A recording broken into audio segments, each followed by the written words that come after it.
Gu Sui mengangkat tangannya, dan para penonton menjadi tenang. Gu Sui mempertahankan sikap menunduk, dan tersenyum. Kamu sangat senang melihat wajahmu di Sekte Abadi. Qin Yichan dapat mendengarnya, atau pihak lain tidak memiliki arti rendah sama sekali. Ini sepertinya berterima kasih padamu, tapi sebenarnya itu adalah kemuliaan Sekte Abadi lainnya. Tidak ada orang bodoh yang hadir, tentu saja mereka bisa mendengarnya, tetapi mereka tidak berani mengungkapkannya sedikitpun. Bahkan Sekte Abadi Bintang dan Tian Luo II, mereka hanya dapat gagal dalam hal ini. Pada saat ini, Gu Sui berkata lagi, nenek moyang kita mengadakan Sekte Abadi ini, dengan harapan Anda dapat mendorong dan bekerja sama untuk merevitalisasi Alchemy Dao. Setelah membicarakan adegan itu, Gu Sui berkata, tahap pertama dari upacara akbar disebut, jiwa mutiara jatuh. Begitu kata ini keluar, kulit Huang Fuyan sedikit berubah, tetapi tidak mengatakan apa-apa. Qin Yichan sedikit penasaran, apa nilai penurunan jiwa ini? Tapi saya tidak terburu-buru bertanya karena Huang Fuyi akan menjelaskan kepadanya. Sekarang, tolong undang para pemimpin upacara untuk berpartisipasi dalam upacara tersebut dan konfirmasikan posisi berbagai sekte. Setelah kata-kata itu berakhir, Gu Sui membawa tangannya di punggungnya, seolah memberitahu Anda bahwa Anda bisa bermain. Huang Fuyi melirik Qin Yichan dan pergi. Hal yang sama berlaku untuk sekte abadi lainnya.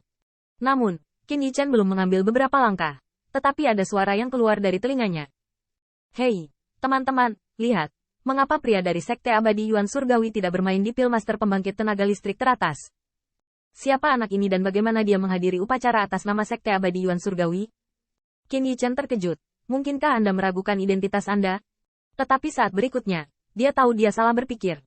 Anak ini ada di puncak suci. Sepertinya Sekte Abadi Yuan Surgawi benar-benar ketakutan kali ini. Ya, lihat.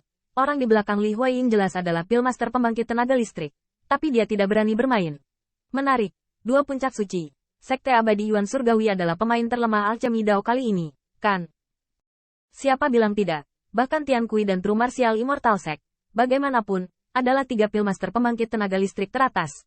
Alasan semua orang terkejut bukan karena Qin Yichan lahir, tetapi karena alamnya rendah. Kegelisahan segera menarik perhatian penonton, dan ketika lelaki tua berambut abu-abu itu mengkonfirmasi wilayah Qin Yichan, sudut mulutnya tiba-tiba membangkitkan rasa puas dirinya.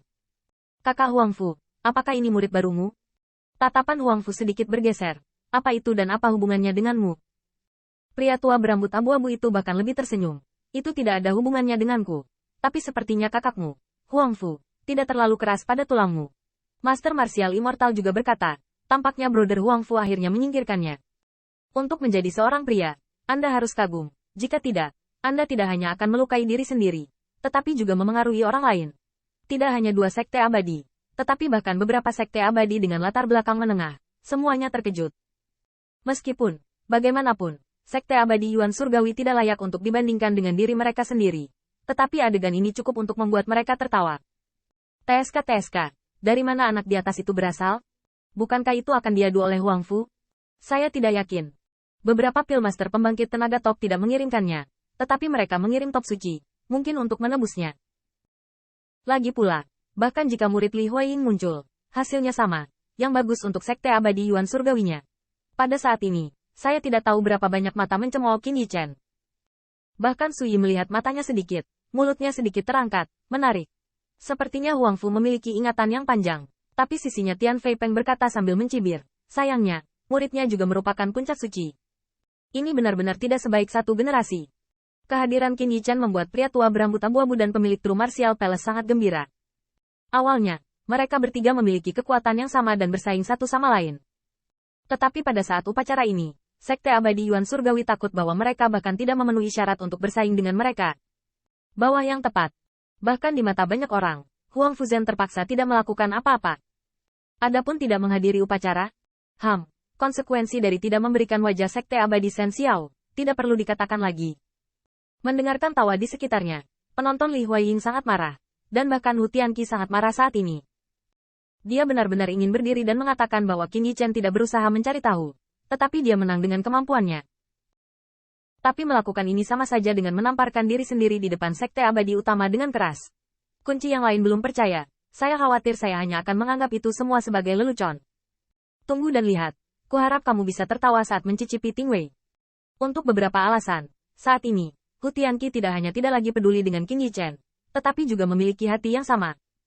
Tapi 9 sekte besar abadi tidak mengetahuinya sama sekali.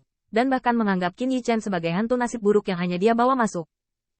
Sayang sekali anak ini juga ada di atasnya. Tapi setelah upacara, saya khawatir akan sulit untuk keluar dari kehidupan ini. HMPH, untuk dapat menghabiskan seluruh upacara lautan kesadaran secara penuh, bahkan jika anak ini fatal. Anak ini berada di Sekte Abadi Yuan Surgawi. Mungkin baik-baik saja, tapi di sini, dengan ejekan yang tak terhitung jumlahnya, Qin Yichen mengikuti Huang Fuyu di peron batu. Qin Yichen sekarang hanya memiliki satu ide. Tawa itu yang paling konyol, yaitu murid dari Tian Kui dan True Martial 2 Immortal Sect. Bisakah itu menahan Guntur? Dia pikir dia tidak bisa, tidak hanya pemandangannya, tetapi bahkan saat ini di Shen Xiao Xiancheng, setelah melewati cermin giok, ada tawa di seluruh kota. Sekte Abadi Yuan Surgawi ini memang berada di bawah, dan benar-benar mengirim 2 murid teratas yang suci. Aku khawatir anak itu tercengang. Sayangnya, obat penyesalan tidak tersedia. Kurasa ketiga orang itu bersama-sama tidak bisa melawan murid guru Gusu. Artinya, menurutku Master Su tidak perlu menembak. Tian Kui dan True Martial 2 Immortal Sect akan membuat bocah itu menyesal datang ke sini. Untuk sementara, Sekte Abadi Yuan Surgawi dan Qin Yichen menjadi terkenal.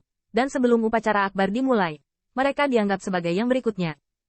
Setelah tampil di atas panggung, Gusu Yi tenang. Lagi pula, Qin Yichen hanyalah semut yang sepele di matanya. Bahkan berubah menjadi Hu Tianqi. Sulit baginya untuk terlihat jujur. Kamu harus tahu aturan manik-manik jiwa. 10 resep, 10 token giok, mari kita mulai. Saat berbicara, Gusu Yi melambaikan lengan bajunya dan 10 token giok terbang ke udara. Dan token giok itu memiliki paket yang bersinar.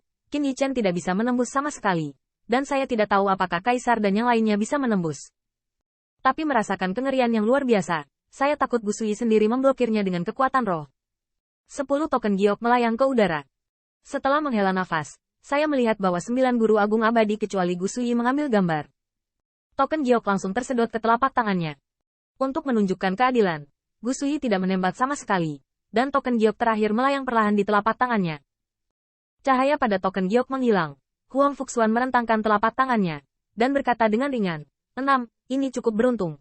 Siapapun yang ingin mengatakan ini, lelaki tua berambut abu-abu itu melihat karakter, 7, dari token giok di telapak tangannya, dan langsung tertawa.